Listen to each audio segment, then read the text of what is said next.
ओम बटुकेश्वराय नमः। बटुक भैरव भगवान की जय हो।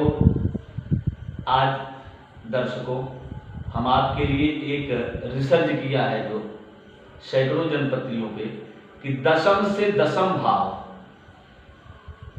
यदि प्रबल है या कमजोर है तो उसका प्रभाव दुष्प्रभाव क्या होता है। दशम भाव का कारक शनि है। जनपत्रि में लग्न चाहे जो भी हो, लेकिन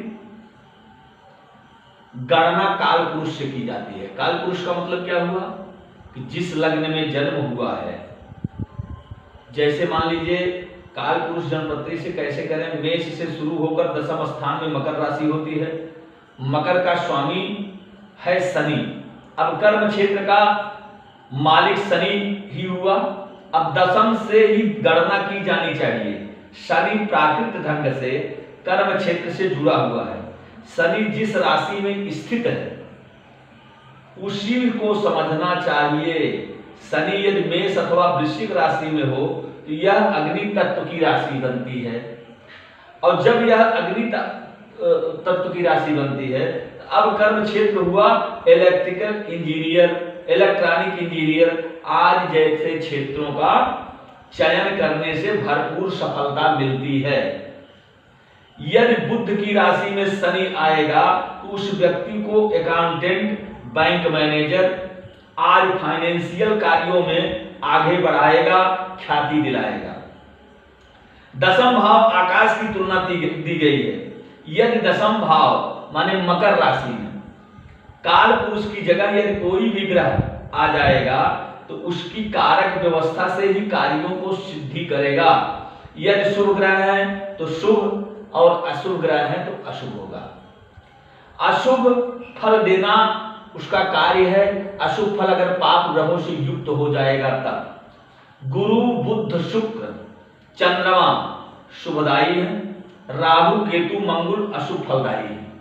ये पाप ग्रही हो जाते हैं। जनपत्रि में दशम और दशम का दशम यदि शुभ हो तो पूछना ही क्या है। कुंडली का लग्न शरीर, यश आदि विषयों का विचार देते हैं।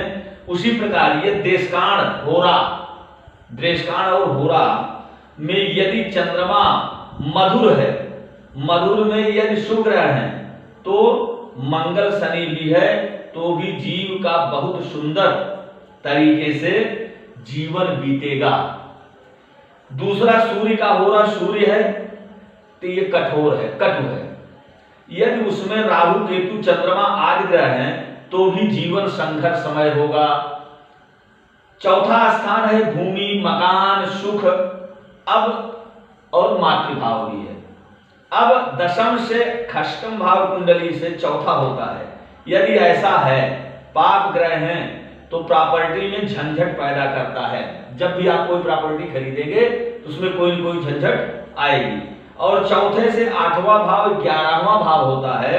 यदि उसमें पाप ग्रह हैं तो प्रॉपर्टी मिलेगी, क्योंकि आठवां सत्यानाशिक भाव है। और यदि कहीं राहु देख रहा है तो प्रॉपर्टी मिलना असंभव है। 11वें भाव का स्वामी तृतीय चतुर्थ में हो तो एक्सीडेंट का योग बनता है। यदि गुरु बुध से दृष्ट हो तो वह बच जाएगा। एक्सीडेंट तो होगा लेकिन वह बच जाएगा। इस तरह से दशम भाव का विचार करना चाहिए, और किसी योग्य व्यक्ति से करने से सारी समस्याओं का निवारण भी हो जाता है। जय बटुक भैरव भगवान।